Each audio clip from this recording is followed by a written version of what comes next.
मेरे प्रिय आत्मा,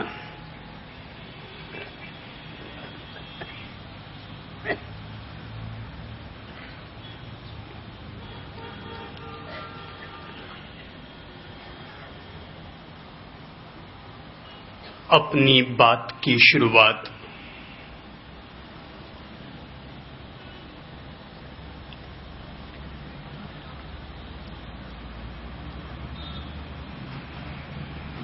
एक ऐसे घटना प्रसंग के साथ करूंगा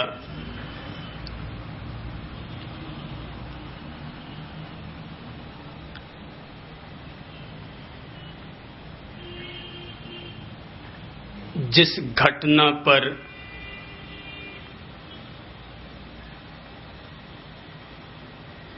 मैंने अब तक कई दफा मनन किया है।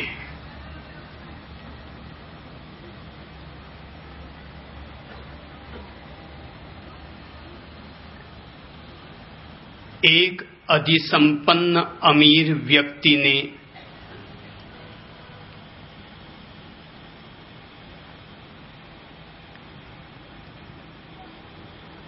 संसार से विरक्त होकर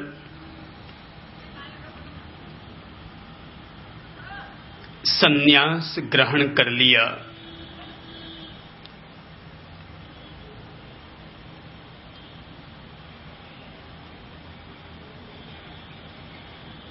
संत नगर के बाहर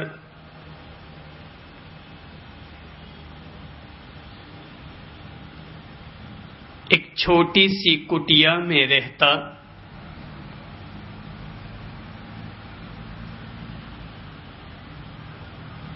अशोक वृक्ष की छाया के तले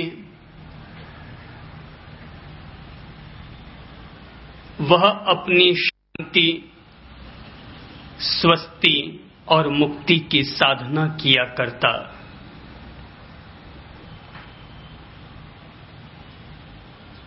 संत अपनी साधना में इस तरह मशगूल था कि उसे न तो अपने खाने पीने की सुध रहती, न ही स्नान करने का बोध रहता और न ही अपने कपड़े धोने का एहसास रहता।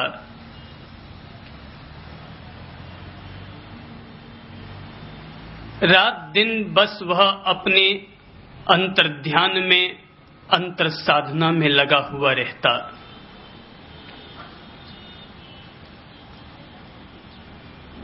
एक बार जब वह अशोक वृक्ष की छाया के तले साधना में खड़ा था, तभी उधर से एक सम्राट की सवारी निकली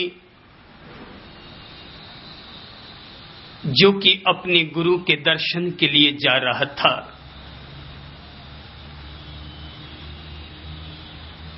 सम्राट ने रास्ते में खड़े हुए तपोमूर्ति संत को देखा। न केवल उसने संत का अभिवादन किया, वरन रथ से नीचे उतरकर उसके पांवों की माटी को अपने शीश पर धारण भी किया। जब सम्राट अपने गुरु के सानिध्य में पहुंचा तो सम्राट ने अपने गुरु से प्रश्न किया। सम्राट का प्रश्न था कि आज राह में मैंने एक ऐसे तपोमूर्ति संत के दर्शन किए कि मुझे लगता है कि उस संत के दर्शन करता रहूं और उसके दर्शन करने मात्र से ही मेरे पापों का पुंज नष्ट होता चला जाएगा। उस संत के दर्शन करके मैं अपने मन की दशा को बहुत निर्मल और पवित्र देख रहा हूं, पर गुरु, आप अतीन्द्रिय ज्ञान के धारक हैं। क्या आप बता सकते हैं कि जिस समय मैंने उस संत के दर्शन किए थे, उस समय उनकी मनोदशा क्या थी?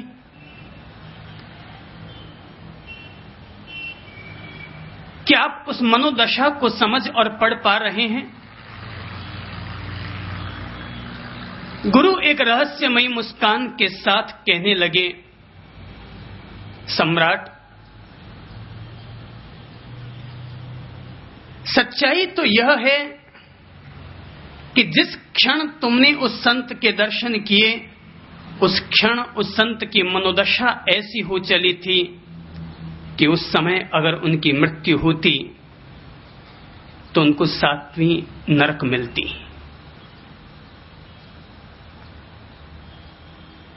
सम्राट चौंक उठे। यह आप क्या कह रहे हैं?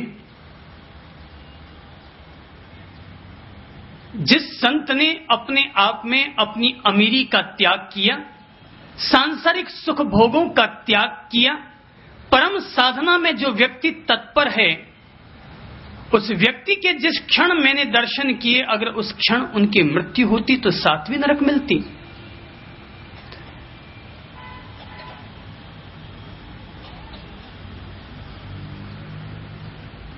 गुरु ने कहा, सम्राट, मनुष्य के मन का यही रहस्य है कि मनुष्य का मन कभी स्वर्ग की दहलीज पर अपने कदम रख देता है तो कभी नरक की दहलीज पर। मनुष्य का गिरता हुआ मन ही मनुष्य का नरक है और मनुष्य का उठता हुआ मन ही मनुष्य का स्वर्ग है। सम्राट ने पूछा, गुरुदेव, अभी जिस क्षण मैं आपसे बात कर रहा हूं, अगर उस क्षण उनकी मृत्यु हो जाए तो कहा 6ठी नरक। बात चल पड़ी आगे कि उसने फिर 1 मिनट के बाद पूछा कि गुरुदेव, इस क्षण अगर उनकी मृत्यु हो जाए तो बोले 5वीं नरक। रहस्य बढ़ता गया, नरक घटती चली गई, दूसरी, पहली नरक। मन की पर्यायें जो जो बदलती चली गई, त्यों त्यों नरक के दरवाजे बंद हुए और स्वर्ग के रास्ते खुलते चले गए। और कहने लगे, इस क्षण अगर उनकी मृत्यु हो तो पहला देवलोक मिलेगा। 1 मिनट के बाद फिर कहने लगे कि अगर इस क्षण उनकी मृत्यु हो जाए तो उनकी मन की दशा उनको दूसरे देवलोक ले जाएगी। देव गति बढ़ती चली गई, 14वीं देवलोक तक पहुंच गए। और आखिर गुरुदेव ने कहा, वत्स, जिस क्षण में अब तुम मुझसे बात कर रहे हो, ये वो क्षण आ चुके हैं कि जब मैं और तुम दोनों मौन रह करके उस संत के अभिवादन में खड़े हों, क्योंकि वह व्यक्ति अब जीवन मुक्ति का, कैवल्य और मोक्ष का अधिकारी बन चुका है। उस व्यक्ति को परम ज्ञान मुक्ति लाभ अर्चित हो चुका है। संत खड़े हुए, गुरु खड़े हुए, सम्राट खड़े हुए और उन्होंने उसे अभिवादन दिया। लेकिन सम्राट के मन में रह रहकर एक ही प्रश्न प्रति प्रश्न उठ रहा था कि ये खेल क्या है? आखिर ये नरक और स्वर्ग के बीच क्या है?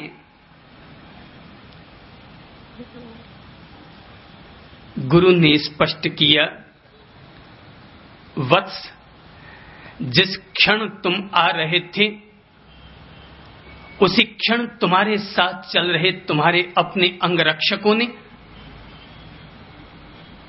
उस संत को संबोधित करते हुए बातचीत शुरू कर डाली थी। और तुम्हारा एक अंगरक्षक दूसरे अंगरक्षक से कह रहा था, अरे वाह, ये संत क्या है, इनके तो दर्शन करने मात्र से ही 7 जन्म के पाप कट जाया करते हैं। दूसरा कहने लगा, अरे काहे के संत हैं, ये तो पाखंडी हैं, पाखंडी। अरे तुम्हें नहीं पता, ये व्यक्ति अपने मात्र 10-12 वर्ष के बच्चे को अपनी सारी विरासत देकर के संत बन चुका है। इसे नहीं पता कि इसके अपने ही घर परिजनों ने मिलकर के इसके बच्चे के प्रति विद्रोह कर डाला है और वे आजकल में ही उसका कत्ल कर डालेंगे और नतीजा ये निकलेगा कि इसका बच्चा मार दिया जाएगा और इसके धन और इसकी विरासत पर और लोगों का अधिकार हो जाएगा। साधना रत संत के कान में ये शब्द पड़े। जरूरी नहीं है कि जो व्यक्ति संन्यस्त होकर के साधना में बैठ चुका है उस व्यक्ति का मन भी पूरी तरह निगृहित हो चुका हो। संत भले ही साधना में बैठे हैं, ध्यान में बैठे हैं, लेकिन मन की धारा जो कि अब तक साधना के प्रवाह में चल रही थी अचानक मुड़ गई, धारा चली गई अपने घर की तरफ। मन की धारा जुड़ पड़ी अपनी संतान से, अपनी विरासत से, और मन ही मन वो अपने घर परिजनों से, अपने विद्रोहियों से, अपने शत्रुओं से मन ही मन संघर्ष करने लगा। मन का संघर्ष इस कदर बढ़ गया कि उसे लगा कि शत्रु के एक एक व्यक्ति को वो खत्म करता चला जा रहा है। उसकी तलवार तीव्र गति से चलती चली जा रही है। सम्राट, जिस क्षण तुमने उस संत का दर्शन किया था वो क्षण उसके मन के ऐसे अंतर संघर्ष के थे। तुम वहां से निकल पड़े।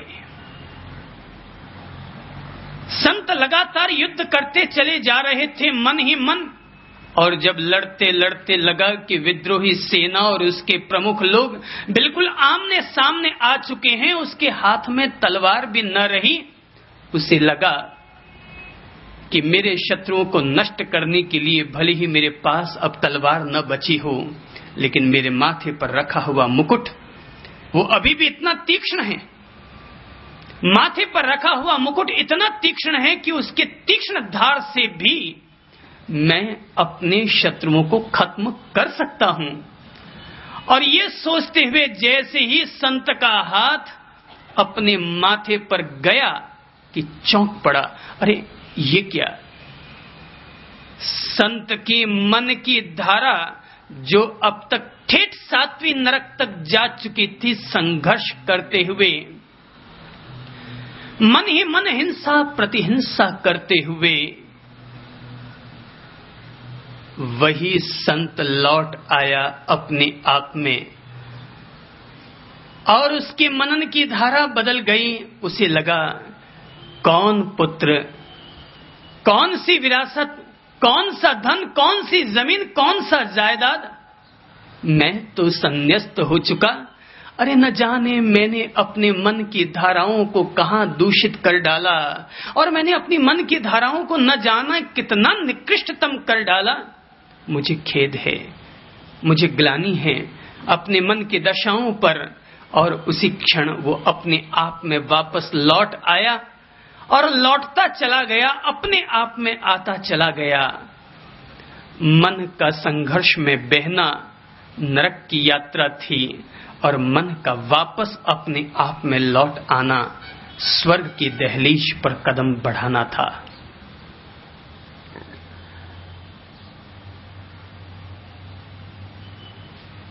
बात यहां पर पूरी न हुई, बात आगे और बढ़ती चली गई और वो अपने मन की दशाओं में, मन की विचारधाराओं में इतना उन्नत और उत्कृष्टतम होता चला गया कि उसके जीवन में कैवल्य का कमल खिल उठा। उसे परम ज्ञान का सूर्य उसके जीवन में उदित हो चला। स्वर्ग और नरक ये दोनों आदमी के साथ वैसे ही चला करते हैं जैसे कि आदमी के साथ उसकी परछाई चला करती है। मैं नहीं जानता कि मरने के बाद किस व्यक्ति को कौन सी गति मिलती है, कौन व्यक्ति स्वर्ग में जाता है और कौन व्यक्ति नरक में? मुझे तो लगता है कि जैसे आंखें खुलती हैं तो सामने कुछ दिखाई देता है और सूरज की रोशनी में देखते हैं तो अपनी ही परछाई नजर आती है। मनुष्य के अपने ही मन के विचारों में मनुष्य का स्वर्ग भी चला करता है और मनुष्य के अपने ही विचारों के साथ उसका अपना नरक चलता है। मनुष्य के सुंदर विचार आदमी के जीवन का स्वर्ग है और मनुष्य के बदसूरत विचार ही आदमी के जीवन का नरक है। अगर हमारे विचार अच्छे और बेहतर हैं तो मनुष्य के अपने विचारों से बढ़कर जीवन का और कोई मित्र नहीं होता, पर विचार ही अगर गए बीते हो चुके हैं तो आदमी के मन के विचार ही उसके जीवन के सबसे बड़े शत्रु हो जाया करते हैं। गिरते हुए विचार व्यक्ति के लिए नरक बनते हैं और उठते हुए विचार आदमी के लिए स्वर्ग बनते हैं। जब जब आदमी प्रेम और शांति के विचारों से भरता है तब तब आदमी स्वर्ग के रास्ते पर होता है और जब जब आदमी क्रोध और विकार के विचारों से घिर जाता है तब तब आदमी अपने आप को नरक गति में ले जाता है। ऐसा नहीं कि मरने के बाद किसी को स्वर्ग और नरक मिला करते हों। स्वर्ग और नरक ये दोनों ही मन की अलग अलग पर्याय हैं। न जाने हर व्यक्ति अपने दिन भर की दिनचर्या में कितनी दफा स्वर्ग चला जाता है और कितनी दफा नरक हो आता है। अगर आपने दिन भर में 10 दफा किसी का बुरा सोचा, मन में गुस्सा लाए, आप उतनी बार नरक के दुखों को झेल आए।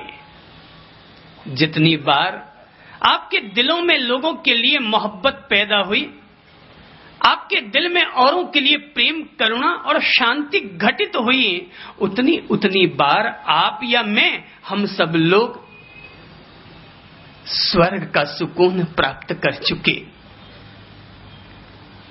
ध्यान रखो, व्यक्ति का हर विचार उसके भविष्य का आधार हुआ करता है। व्यक्ति का हर विचार उसके हर आने वाले कल का बीज हुआ करता है। मनुष्य के जीवन का भवन मनुष्य के वर्तमान विचार की नींव पर खड़ा होता है। मनुष्य जैसा आज है उसके अतीत में बोए गए बीजों का परिणाम है और मनुष्य भविष्य में जैसा होगा वो अपने आज बोए गए बीजों का परिणाम होगा। मनुष्य अपने जीवन में अपना उत्तरदायी स्वयं होता है। अगर तुम सुखी हो तो इसलिए क्योंकि तुमने सुखी होने के विचार अपने भीतर जन्माए थे, और अगर तुम दुखी हो तो अपने दुखी होने के कैक्टस के बीज भी तुमने ही बोए थे। धरती का हर प्राणी, हर व्यक्ति अपना स्वयं का जवाबदेह होता है। कोई भले ही किसी के तरीके से ईश्वर को दोष दे, प्रकृति को दोष दे, कर्मों को दोष दे, पर मैं कहना चाहूंगा कि तुम्हारे कर्म भी तुमने ही बांधे। और जब जब व्यक्ति जिन विचारधाराओं से गुजरता है वो हर विचारधारा उसके लिए कर्म का एक बीज होता है। मूल्य इस बात का कतई नहीं होता कि तुमने किसी के गाल पर चांटा मारा या न मारा। मूल्य इस बात का होता है कि तुमने किसी के गाल पर चांटा मारने का विचार लाया कि न लाया। मन में अगर चांटा मारने का विचार पैदा हो गया तो इतने मात्र से नरक बन गई। और वहीं अगर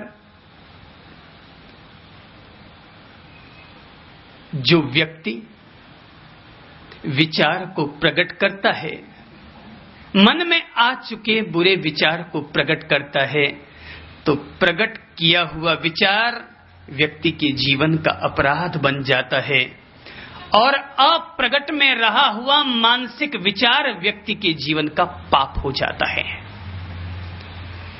जरूरी नहीं है कि हर पाप व्यक्ति का अपराध बने, लेकिन हर अपराध के पीछे व्यक्ति के मन में पाप पहले हो जाता है। व्यक्ति अपराध जिंदगी में 10 करता है, लेकिन पाप जिंदगी में 1000 बटोरता है। मन की हर धारा के साथ पाप और पुण्य की धाराएं चलती हैं। आदमी कृत्य बहुत ज्यादा न तो अच्छे कृत्य कर पाता है और न ही बहुत ज्यादा बुरे कृत्य कर पाता है, लेकिन मन विचारों में आदमी स्वतंत्र है। आप मेरे लिए बुरा सोच सकते हैं, क्योंकि सोचने के लिए आप स्वतंत्र हैं, पर आप मुझे बुरा कह नहीं सकते, क्योंकि लोक मर्यादा है, समाज है, और लोग भी होंगे। तुम्हें टोक सकते हैं, तुम्हारी पिटाई कर सकते हैं, लेकिन सोचने के लिए तो मैं स्वतंत्र, तुम स्वतंत्र। हो सकता है आपके घर में घरवाली हो अपनी घरवाली के प्रति कोई दूषित विचार लेकर आए हो सकता है उस विचार को आपने प्रकट भी कर दिया हो सकता है आप दिन में भी अपनी पत्नी के गले लग चुके हो।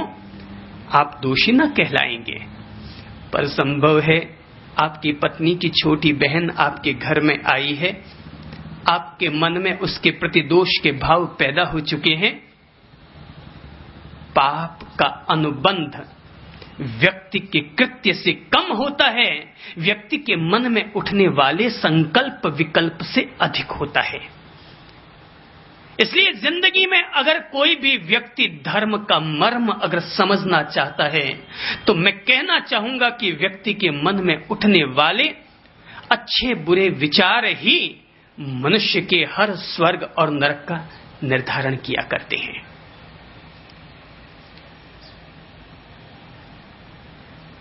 मनुष्य अपने जीवन में कई दफा देव बनता है और कई दफा प्रेत हो जाता है। जब जब आदमी गुस्सा करता है तब तब प्रेत हो जाता है, और जब जब आदमी औरों को अपने आलिंगन में लेता है तब तब आदमी देवता हो जाता है। शायद पूजा पाठ करने से मैं नहीं जानता कि अब तक कितने लोगों के सामने देवता आए होंगे, लेकिन मैंने दुनिया में बहुत सारे देवता भी देखे और बहुत सारे भूत पलित भी देखे हैं, और वे देवता हम में और आप में से देखे हैं, और वे भूत पलित भी आप में से और हम में से ही देखे हैं। हम ही कभी भूत बन जाते हैं और हम ही कभी देवता हो जाते हैं। आदमी से बढ़कर न कोई देवता होता है और न कोई भूत प्रेत होता है। साबार ऊपर मानुष सत्य तहार ऊपर नहीं। संसार का सबसे पहला सत्य स्वयं मनुष्य है, उससे बढ़कर और कोई नहीं। वे विचार जो विचार हमारे जीवन पर हावी हो जाया करते हैं, वे विचार जो विचार हमारी वाणी के आधार हो जाया करते हैं, वे विचार जो विचार हमारे व्यवहार में व्यक्त हो जाया करते हैं, वे विचार जो विचार हमारे जीवन की आदत और चरित्र बन जाया करते हैं, वे ही विचार मनुष्य की लेश्या कहलाते हैं। लेश्या शब्द का अर्थ होता है जो हमें आश्लिष्ट कर ले, जो हमें घेर डाले, उसे हम लेश्या कहते हैं। मनुष्य के मन की वह दशा, वो विचार दशा लेश्या कहलाती है, जो विचार आदमी के जीवन को इस कदर घेर लिया करते हैं, जैसे कोई नौका भंवर में गिरती है, जैसे कोई अभिमन्यु किसी व्यूह चक्र में घिरता है। कोई इंसान अपने दूषित या अदूषित विचारों से घिर जाता है, मन की उसी दशा का नाम लेश्या है।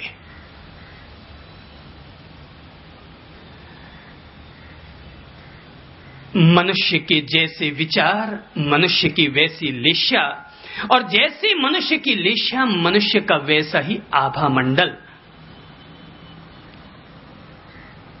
हर मनुष्य के इर्द गिर्द उसके जीवन का एक आभा मंडल है। इन स्थूल आंखों से भले ही वो आभा मंडल दिखाई न देता हो, लेकिन संसार में ऐसा कोई भी सजीव या सचेतन प्राणी नहीं है कि जिसका आभा मंडल न होता हो। कोई व्यक्ति अगर मृत हो चुका है तो इसका अर्थ ये हुआ, आप ये न समझे कि उसमें से उसकी आत्मा निकल गई। हकीकत यह है कि उसकी आत्मा का रहने वाला उसके इर्द गिर्द का आभा मंडल उसका विलुप्त हो गया और व्यक्ति की मृत्यु हो गई। आप जिस घास के एक तिनके को देख रहे हैं, जिस हरी घास के एक तिनके को, उस हरी घास का भी अपना एक औरो है, उस हरी घास का भी अपना एक आभा मंडल है। यदि आप अल सुबह सूर्योदय से पहले अगर जगे, आप जिस अंधेरे कमरे में सोए हुए हैं, उस अंधेरे कमरे में जैसे ही उठकर बैठे, आप हल्के से धीरे धीरे अपनी पलकों को खोलें और अपने चेहरे को देखें। आप पाएंगे कि आपके चेहरे के इर्द गिर्द एक धुंधला सा वर्तुल आपको दिखाई देगा। एक धुंधला सा आपके इर्द गिर्द बहता हुआ एक प्रवाह दिखाई देगा। कभी आपने छाया में बैठकर सूरज की आती हुई रोशनी को देखा हो, जो रोशनी किसी झरोखे में से निकलकर आती है, आप ताज्जुब करते हैं। उस धूप में से छन छन कर छोटे छोटे जीव कण, रोशनी के वर्तुल, आभा मंडल की लहरें और तरंगे आपको दिखाई देंगी। संसार का हर प्राणी, हर व्यक्ति, हर घास का पत्ता, हर फूल, हर प्राणी, सबका अपना अपना औरो होता है। जिसके जैसे विचार वैसी उसकी लेशाएं, और जैसी जिसकी लेशाएं वैसे ही रंग का उसका औरो या आभा मंडल होता है। कबीर रसिया ने 1933 वर्ष में जिस फोटोग्राफी का आविष्कार किया था, उसका नाम है किरलियान फोटोग्राफी। अब तो यह हिंदुस्तान में भी होने लग गई है। जिस किसी व्यक्ति को अपने आभा मंडल, अपनी लेश्या, अपनी विचार दशा की आंतरिक स्थिति को पहचानना है, वो व्यक्ति उसमें अपनी फोटोग्राफी करवाए। मेरे पास बॉम्बे से खींचे हुए कुछ चित्र भी मैंने देखे, जो कि किरलियान फोटोग्राफी के द्वारा खींचे जाते हैं। एक बहुत मशहूर किताब मेरे हाथ आई थी, जिसका नाम था साइकिक पावर्स। और उस साइकिक पावर्स की किताब में शुरू से लेकर अंत तक वे ही सारे चित्र थे, जिन चित्रों में मनुष्य से लेकर पशु पक्षी, पेड़ पौधे, एक छोटी सी छोटी पत्ती तक के आभा मंडल औरों के चित्र उसमें थे। किसी के आभा मंडल का रंग काला, किसी का नीला, किसी का कबूतरी, किसी का पीला, किसी का गुलाबी, किसी का सफेद। सबके अपने अपने रंग होते हैं। आपने देखा होगा महापुरुषों के चित्रों को, और आपने पाया होगा कि चित्रों के पीछे एक प्रकाश का वर्तुल, एक घूमता हुआ सूरज, एक आभा मंडल आपको दिखाई देता है। आप इसे केवल अतीत की कोई कल्पना न समझें। वर्तमान विज्ञान यह सिद्ध कर रहा है कि केवल संत या महापुरुषों के ही आभा मंडल नहीं होता, वरन संसार के हर प्राणी का अपना अपना आभा मंडल होता है। इधर जो लोग बैठे ना, उनका भी आभा मंडल है। आपका जो बच्चा है ना, उनका भी आभा मंडल है। पीछे जो लोग बैठे हैं, उनका भी आभा मंडल है। इधर चेयर्स पर जो लोग महिलाएं बैठी हैं, उनका भी आभा मंडल है। सबके अपने अपने आभा मंडल होते हैं। जैसे जिसके विचार वैसा उसका आभा मंडल। आभा मंडल में परिवर्तन लाने के लिए लेशाओं में परिवर्तन लाया जाता है, और लेशाओं में परिवर्तन लाने का अर्थ है विचारों में परिवर्तन। व्यक्ति अपने दूषित विचारों से व्यक्ति अपनी दूषित और अशुभ लेशाओं से इसलिए बाहर नहीं निकल पाता, सुनता तो है, अच्छी बातों को सुनता है, पढ़ता तो है, अच्छी बातों को पढ़ता है, लेकिन खुजली खुजलाने का हर आदमी ऐसा आदी होता है कि जब खुजली उठती है तब तो मन में भाव आते हैं कि खुजला ही लूं। जब खुजलाता है तो आनंद भी आता है, सुकून भी मिलता है, लेकिन जब खुजला लेता है तब जो मवाद निकलता है, तब जो पीड़ा होती है, तब जो खून निकलता है, तब जो पानी निकलता है, उससे मन में एक ऐसा अंतर्बोध तो जगता है कि अब मैं नहीं खुजलाऊंगा। लेकिन फिर 2-4-5 दिन के बाद जैसे ही फिर खुजली उठती है और हर आदमी उसी खुजली को खुजलाने के लिए बार बार मजबूर हो जाता है। हर आदमी की जिंदगी की यही कहानी है। हर आदमी की जिंदगी केवल खुजली को खुजलाने में ही बीतती है, 20 वर्ष से लेकर के 80 साल की उम्र तक।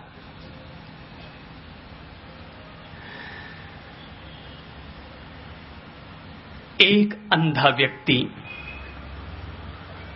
एक किले में बंद हो गया। अंधे के आगे तो चारों तरफ अंधेरा ही होता है। एक किले में बंद हो गया। उसने मन में ठान ली कि अब वो इस किले में से बाहर निकलेगा। उसने सुन रखा था कि इस किले में कई कई दरवाजे हैं, लेकिन एक दरवाजा ऐसा भी है जो कि खुला है।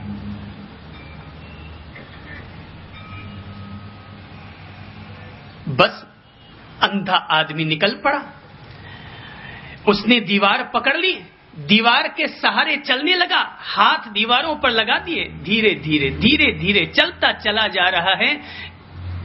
पांव बढ़ रहे हैं, हाथ आगे बढ़ रहा है। उसे पता है कि जहां जहां दीवार चल रही है और जहां पर जाकर दीवार खत्म होगी वहां पर रास्ता जरूर मिलेगा। बस ये सोचकर वो सूरदास रवाना हो गया। दीवार के सहारे चलता रहा, चलता रहा, चलता रहा, मगर जैसे ही वो दरवाजा आने को हुआ, करीब आने को हुआ, वो मुक्ति का द्वार करीब आने को हुआ कि तभी खुजली उठी और आदमी अपने हाथ से अपनी खुजली को खुजलाने लगा। चलता तो रहा, दरवाजे को ढूंढते हुए चलता रहा, खुजली खुजलाने लगा कि तभी ये जो 1.5 मिनट का समय बीता इसी में, और इसी में ही मुक्ति का दरवाजा हाथ से छूट गया। अंधा फिर आगे बढ़ गया और फिर दीवार को छूते हुए आगे बढ़ता चला गया। न जाने आदमी इस कदर कितने उस बंद किले के चक्कर लगा चुका है, अपने लिए मुक्ति का द्वार ढूंढता रहा है, हर बार धर्म की दहलीज पर आता रहा है, महापुरुषों के सानिध्य तक पहुंचता रहा है, लेकिन हर बार जैसे ही वो दरवाजा करीब आता है फिर वो खुजली उठती है। हर बार आदमी मुक्ति के दरवाजे से वंचित रह जाता है और वो खुजली सबको उठती है।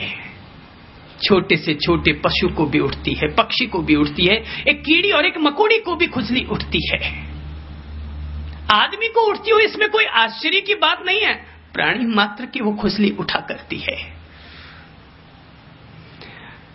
और ये सांसारिक सुखों की खुजली, ये एक विलासिता की खुजली, ये एक विचारों में उठते हुए एक जो भड़ास भीतर आदमी के उठती है, वो खुजली आदमी के भीतर उठा करती है।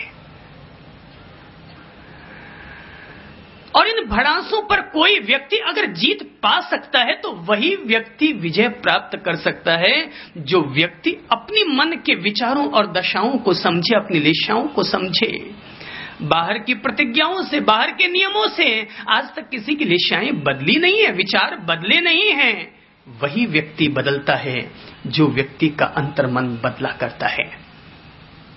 गधा अगर शेर की खाल ओढ़ ले तो इतने मात्र से गधा शेर नहीं हो जाता, पर अगर भीतर का सिंहत्व जाग जाए तो गधा भले ही शेर की खाल पहने या न पहने, गधापन अगर भीतर से चला गया तो सिंहत्व अपने आप आ गया। हम पहचाने कि हमारे मन के विचार क्या हैं। हम पहचाने कि हमारे मन की लेशाएं कैसी हैं। हर आदमी की अपनी लेशाएं, अपनी मनोदशाएं होती हैं। मेरे प्रभु, आओ हम लोग थोड़े अपने विचारों से जुड़ते हैं, अपने मन को देखते हैं। आप अपने मन को देखिएगा, मैं अपने मन को देखूंगा, और मैं जो कुछ बोल रहा हूं वो बोलना मेरे लिए भी आईने की तरह हो जाए और आपके लिए भी आईने की तरह हो जाए। मनुष्य के विचारों की सबसे निकृष्टतम जो मनोदशा होती है, जो विचार दशा होती है, वो व्यक्ति की क्रूरता वाली होती है। संसार की सबसे निकृष्टतम मनोदशा, मनोविचार आदमी के क्रूरता से जुड़े हुए रहते हैं, और ये क्रूरता के विचार ही मनुष्य की कृष्ण लेश्या है। जिस व्यक्ति के विचार और उसकी मनोदशाएं क्रूरतम हुआ करती हैं, उसकी लेश्याएं कृष्ण लेश्या वाली होती हैं, और उसके आभा मंडल का रंग काला होता है।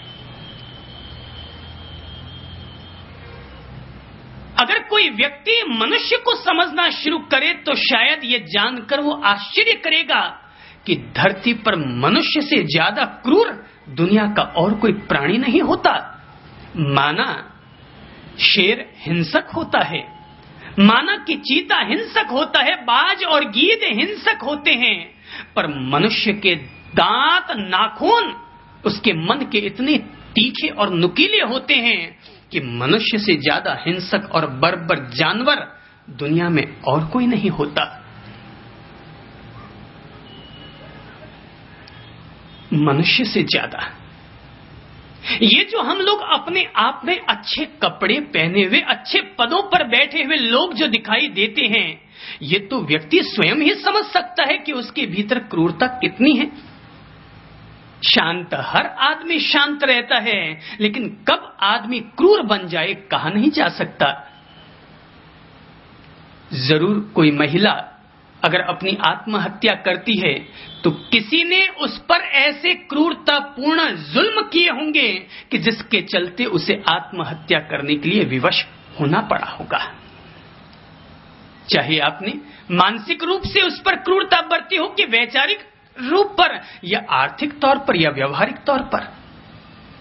मनुष्य की हर क्रूरता आदमी के लिए जहां आत्मघातक होती है, वहीं पर संसार के सौंदर्य को भी खत्म करती है। दुनिया में इतने अधिक क्रूरतम लोग हुए हैं कि सृष्टि के विकास में जितना अधिक प्रयास किया गया, सच्चाई तो यह है कि उनकी क्रूरता ने सृष्टि का उतना ही अधिक विनाश किया है। अब भगवान शिव को अपना तीसरा नेत्र खोलने की जरूरत ही नहीं है। लोग खुद ही अपने आप में इतने क्रूर हो चुके हैं कि लोग अपने आप में ही लड़ मर झगड़ रहे हैं। निकोलाई चाउशेस्कू ने तिमिसोवारा में ऐसा जनसंहार किया कि कहते हैं कि मात्र एक सप्ताह में तिमिसोवारा देश में पूरे 80,000 रोमानियाई लोगों का कत्ल कर डाला गया। डायर ने जलियांवाला बाग में हजारों हजार निहत्थे भारतीय लोगों को शहीद कर डाला। अमेरिका के प्रधानमंत्री ट्रूमैन ने नागासाकी और हिरोशिमा पर जो अणु बम गिरवाए कि जिससे मात्र एक रात्रि में 1.5 लाख लोगों से ज्यादा लोग मिट्टी में पलीत हो गए।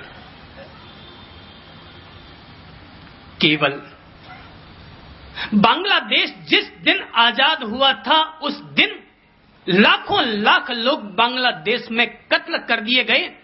भारत और पाकिस्तान जिस दिन अलग हुए थे, सारा देश और ये वृद्ध लोग जानते हैं कि किस तरह से लोग एक दूसरे के खून के प्यासे हो गए थे।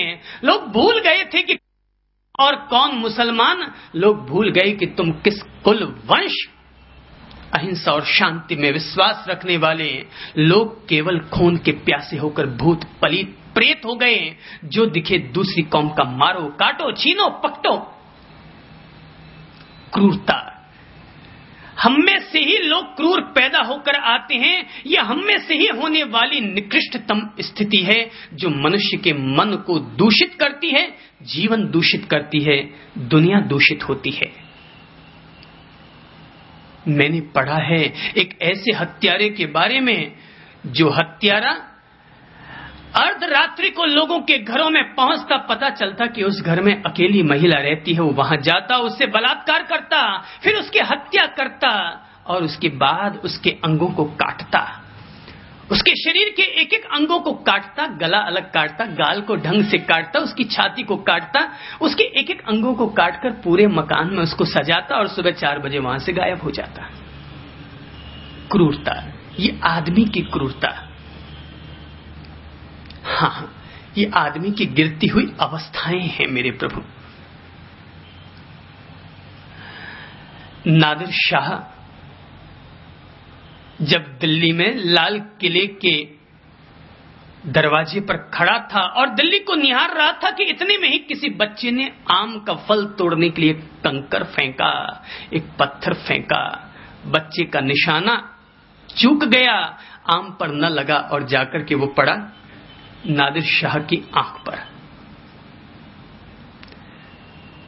एक बच्चे के द्वारा फेंका गया एक छोटा सा पत्थर नादिर शाह को इतना उत्तेजित और क्रूर कर डाला कि कहते हैं कि नादिर शाह ने मात्र उन 3 घंटों के दौरान दिल्ली में 15,000 बच्चों का कत्ल करवा डाला था।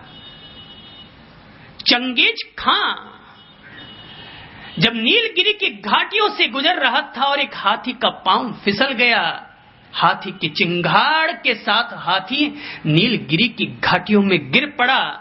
उसकी चिंगाड़ को सुनकर उसे इतना आनंद आया। हिंसा में भी लोगों को कितना आनंद आता है। ये आदमी की क्रूरता है, ये आदमी की कृष्णलेष्या है और आज का युग कृष्णलेष्या का युग है। चंगेज खां को इतना हिंसा से आनंद आया कि उसने वहां पर अपना डेरा डलवाया और उसने पूछा, ये आवाज किसकी, ये संगीत किसका? पता चला एक हाथी का पांव फिसल गया, नीचे गिरा, उससे ये आवाज आई। उसने कहा, हाथी के गिरने से इतना अद्भुत संगीत पैदा होता है? उसने कहा, एक हाथी को और गिराओ। चंगेज खां के बारे में इतिहास बताता है कि उस चंगेज खां ने वहां 100 हाथी लुढ़कवाए और उसकी चिंगाड़ को अपने लिए संगीत मानते हुए उस हिंसा का आनंद लिया। ये आदमी के विचारों की, ये आदमी की मानसिकता की सबसे निकृष्टतम अवस्था है। हम लोगों के वक्तव्य, हम लोगों के संदेश इसलिए महत्वपूर्ण है ताकि व्यक्ति के मन में रहने वाली ऐसी निकृष्टतम दशाओं में परिवर्तन आए। हम आदमी के अगर परिवर्तन ला रहे हैं तो मन की उन दशाओं में परिवर्तन ला रहे हैं, जो मन की दशाएं जब गिरती हैं तो आदमी को नादिर शाह, चंगेज खां, तैमूर लंग, स्टालिन, हिटलर या और कुछ बना डाला करती है। ये आदमी को जो निकृष्टतम बना दिया करती है, केवल उस मन की दशाओं को बदलने का ही हमारा उपक्रम हो रहा है। हमारे जीवन की साधना धर्म से जुड़ी हुई नहीं है, हमारे जीवन की साधना अपने मन की दशाओं से जुड़ी हुई है कि अपने मन की दशा कभी भी इतनी निकृष्ट न हो जाए।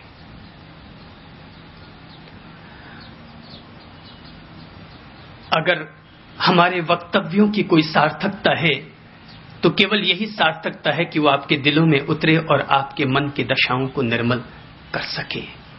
ये मानना है व्यक्ति के जैसे विचार होते हैं, व्यक्ति की वैसी वाणी बनती है, जैसी वाणी होती है वैसा व्यवहार होता है, जैसा व्यवहार होता है वैसी आदतें बनती हैं, जैसी आदतें होती है वैसे व्यक्ति का चरित्र बनता है। तो चरित्र को ठीक करने के लिए लोग व्यवहार को ठीक करना चाहेंगे, व्यवहार को ठीक करने के लिए जबान को ठीक करना चाहेंगे। मैं कहता हूं इन सब को ठीक करने के लिए आदमी की सोच, आदमी की विचार दशा, आदमी की मानसिकता ठीक हो। सम्राट अशोक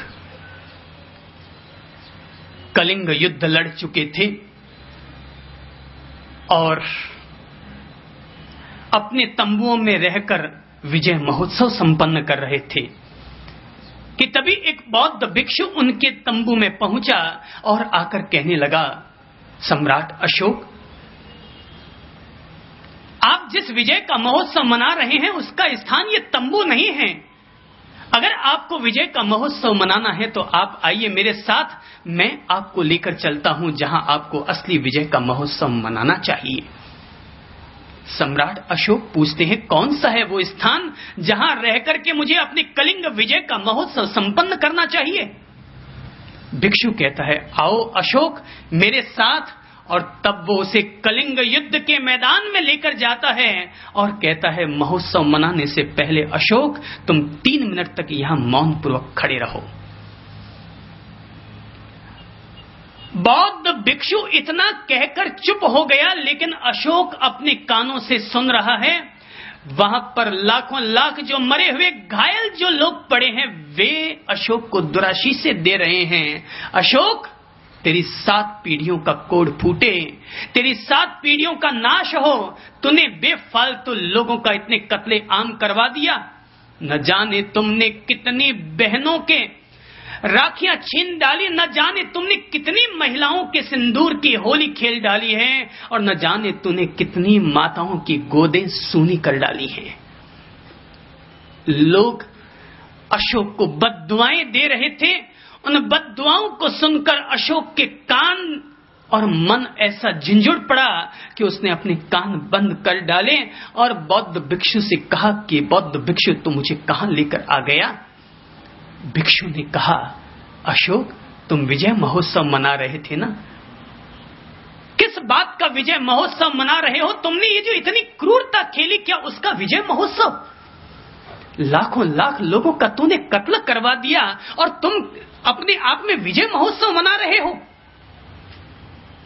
कहते हैं, तब युद्ध के मैदान में एक हिंसक सम्राट मर गया और एक अहिंसक सम्राट पैदा हो गया।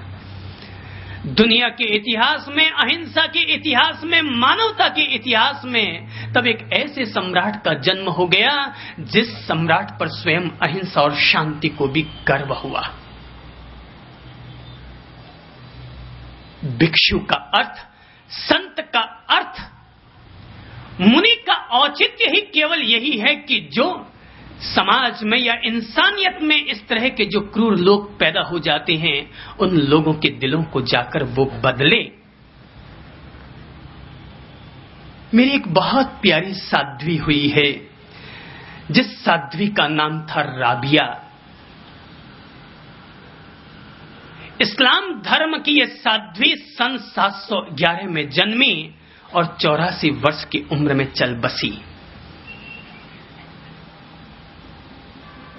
मैं उस साध्वी से बहुत प्रेम और मोहब्बत करता हूं।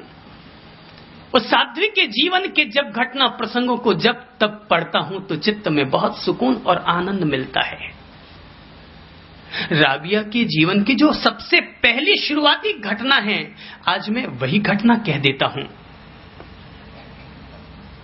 बचपन में ही उसकी मां चल बसी। बाप ने उसे छोड़ दिया और दूसरी शादी कर ली। जिस देश में वो पैदा हुई उस देश में अकाल पड़ गया, तो गांव के लोगों ने उस छोरी को पकड़ करके और शहर के चौखट में ले जाकर गुलामी प्रथा के दौरान दास प्रथा के अंतर्गत बेच डाला। मिले मात्र 6 दीरम, 6 रुपये। मात्र 6 रुपये के लिए उस राबिया को बेच दिया गया। राबिया जिस व्यक्ति के हाथों बिकी थी, वो आदमी अत्यंत क्रूर था। उस बच्ची को बहुत तेरी यातनाएं देता, बच्ची की उम्र पर ध्यान न देते हुए उस पर इतने जुल्म करता, इतने अधिक काम करवाता कि जो उसके शरीर और कैपेसिटी से ज्यादा होते। लेकिन वो बच्ची बिना किसी ननू नच के बड़ी खुशहाली के साथ हर काम करती रहती है, और रात को जब अपनी कुटिया में, अपनी झोंपड़ी में पहुंचती आराम करने के लिए, तो उसका शरीर, बदन दर्द करता रहता। पर फिर भी बिना किसी ननू नच के अगले सुबह वो फिर काम पर लग जाती। कहते हैं एक बार उसका मालिक आधी रात के समय उसकी कुटिया के पास से गुजरा तो चौंक पड़ा, यह देखकर कि उसकी झोंपड़ी के भीतर से आवाज आ रही है, बात सुनाई दे रही है। उसके मन में शंका हुई कि आधी रात के वक्त राबिया की कुटिया से आवाज कैसे आ रही है। इस आधी रात के वक्त कौन व्यक्ति उससे मिलने के लिए आता है। वो राबिया की कुटिया के पिछवाड़े गया और वहां पर जो छोटा सा झरोखा बना हुआ था, जो छोटी सी खिड़की बनी हुई थी, उसमें से उसने झांका तो देखकर चौंक पड़ा कि राबिया की कुटिया में एक दिव्य प्रकाश है और उस दिव्य प्रकाश में लिपटी हुई वो राबिया है। और राबिया अपने घुटनों को टेके हुए और नमाज की अदा में उस खुदा की इबादत कर रही है। और इबादत में वो कह रही है, राबिया, ओ मेरे खुदा, तू मेरे मालिक पर हमेशा अपना अनुग्रह रखना। उस मालिक के लिए वो दुआएं कर रही है जो मालिक उस पर इतनी यातनाएं दे रहा है, जो मालिक उस पर क्रूरताएं बरत रहा है। वो राबिया उस मालिक के खुशहाली के लिए दुआएं कर रही है। वो दुआएं कर रही है कि हे मेरे खुदा, हे मेरे परवरदिगार, तू मेरे मालिक पर रहम करना, मेरे मालिक की गलतियों को माफ कर देना और इतना जरूर करना कि मेरे मालिक का दिल तुम्हारे चरणों से हमेशा मोहब्बत करता रहे, मेरे मालिक के दिल में तुम्हारे लिए हमेशा जगह बने। हे मेरे खुदा, हे मेरे भगवान, तू मेरे मालिक के दिल में ऐसी कृपा जरूर करना। हे मालिक, हे मेरे भगवान, मैं दिन भर जो कुछ भी मेहनत करती हूं, मैं तो अपने मालिक में ही, हे खुदा, तुम्हारा ही नूर देखती हूं और जो कुछ वो मुझसे करवाता है मैं उसे खुदा का काम समझकर ही पूरा किया करती हूं। हे खुदा, अगर मुझसे कोई गलती हो जाए तो तुम मुझ पर भी रहम करना और मेरी गलतियों को माफ कर देना। मालिक ये सब सुनकर चौंक पड़ा। क्या ये राबिया अपने उस मालिक पर, जो मालिक उस पर इतनी क्रूरता बरतता है, वो उसके प्रति इतनी दुआएं। वो अपने महल में लौट आया, आकर के सो गया, लेकिन उसे नींद ना आई, रात भर बेचैनी में बीती और सुबह जब वो उठा तो सीधा उस कुटिया के पास गया और राबिया के चरणों में गिर करके माफी मांगने लगा। राबिया के चरणों में गिर करके माफी मांगने लगा कि राबिया, तुम मुझे माफ करो, मैं नहीं पहचान पाया कि तुम मेरी दासी नहीं, तुम तो हकीकत में स्वयं अल्लाह के बीच जुड़ने वाली, अपनी बंदगी करने वाली उसकी बंदी हो। तुम तो अपने आप में देवदूत हो। तुम मेरे जुल्मों को माफ करो, क्योंकि मैंने तुझ पर जुल्म करके एक तरह से खुदा पर, भगवान पर ही जुल्म किए हैं। भगवान मुझे कभी भी माफ नहीं करेंगे। मैं तुमसे ये अनुरोध करने के लिए आया हूं कि राबिया, तुम मेहरबानी करके मेरे इसी महल और घर में ही रहना, लेकिन आज के बाद में एक दासी बनकर नहीं, वरन एक अतिथि साध्वी बनकर तुम मेरे महलों में रहना।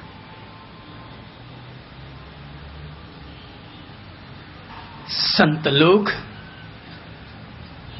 इस तरह से लोगों के दिलों को बदलते हैं और इस तरह से जिन लोगों की लेशाएं पूरी तरह से कृष्ण लेशा बन चुकी है, उन लोगों को उन लेशाओं में से बाहर निकालते हैं और व्यक्ति को थोड़ा सा 4 कदम आगे बढ़ाते हैं। हम लोग उन संत पुरुषों के, उन महापुरुषों के इसीलिए ऋणी हुआ करते हैं। ये धरती उन संत लोगों के द्वारा किए जाने वाले एहसासों के कारण, एहसानों के कारण ही तो ये धरती टिकी हुई है। तरुवर औरों की भलाई के लिए अपना जीवन धारण करते हैं, सरवर भलाई के लिए ही अपना जीवन धारण करते हैं और संत जन भी ठीक इसी कदर भलाई के लिए ही अपना जीवन अवशेष रखते हैं। हाँ, जिन लोगों के इस तरह से अपनी लेशाएं बदलती हैं, मन की दशाएं बदलती हैं, मैं कह देना चाहूंगा, जो काम केवल मात्र सुई से निपट सकता है, कृपा करके उसके लिए तलवारों का उपयोग न करें। अपने जीवन में ऐसी क्रूरता न लाएं जो क्रूरता तुम्हें तो सुखी बनाती है लेकिन औरों के जीवन को खत्म कर डालती है। तुम्हें अपना पेट भरने का अधिकार है, मुझे अपनी जीवन की व्यवस्थाओं को करने का अधिकार है, लेकिन मुझे किसी को भी जड़ से उखाड़ने का अधिकार कतई नहीं है। मुझे ये तो अधिकार है कि मैं जाऊं और पेड़ में से फल तोड़कर अपना पेट भर लूं, लेकिन मुझे ये अधिकार कतई नहीं है कि मैं जाऊं और उस पेड़ को जड़ से उखाड़ डालूं। हम में से हर किसी इंसान को औरों के साथ ऐसा ही बर्ताव करना चाहिए कि जिससे कि हमारा भी भरण पोषण हो जाए और उस आदमी को भी कोई आघात न पहुंचे। आप किसी मजदूर का भी उतना ही उपयोग कीजिए, आप अपने घर के सदस्य का भी उतना ही उपयोग कीजिए कि जिससे उसका शोषण न हो जाए। अगर कोई पत्नी आपकी पत्नी है तो इसका अर्थ ये नहीं कि आप अपनी पत्नी के साथ ऐसा बर्ताव करें कि वो बर्ताव आपका व्यभिचार कहलाए।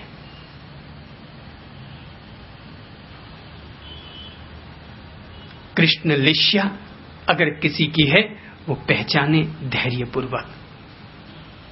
मनुष्य के मन की जो दूसरी दशा होती है वो दशा जुड़ी हुई रहती है व्यक्ति की कामुकता से, विषय लुलुपता से, भोग विलासिता से।